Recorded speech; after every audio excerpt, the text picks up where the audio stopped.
महाराष्ट्राच्या राजकारणात मोठा ट्विस्ट पाहायला मिळतोय.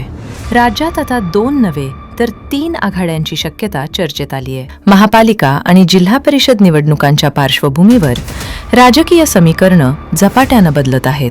मुंबई आणि पुणे हे सत्ता बदलाचं केंद्र ठरतील का, याकडे सगळ्यांचं लक्ष लागलंय.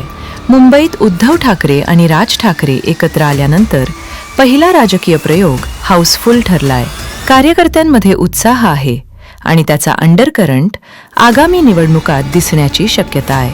दुसरीकडे पुण्यातही वेगळ्या प्रयोगाची सुरुवात झालीय. हा प्रयोग केवळ दोन्ही राष्ट्रवादी एकत्र येण्यापुरता मर्यादित नसून काँग्रेस, उद्धव सेना आणि मनसे यांच्या संभाव्य एकत्रीकरणाची नांदी मानली जात आहे. राज्यात 19 महापालिकांचा बिगुल वाजलेला असताना महायुती आणि महाविकास आघाडीतील अंतर्गत बेबनाव उघड झाला आहे. भाजप शिंदे यांची युती कायम असली तरी अजित पवारांची राष्ट्रवादी वेगळी पडल्याचं चित्र आहे. तर अजित पवारांकडून शरद पवारांकडे हात पुढे करण्यात आला आहे. घड्याळाची काटे फिरत आहेत आणि तिसऱ्या आघाडीची तुतारी लवकरच वाजण्याची शक्यता नाकारता येत नाही.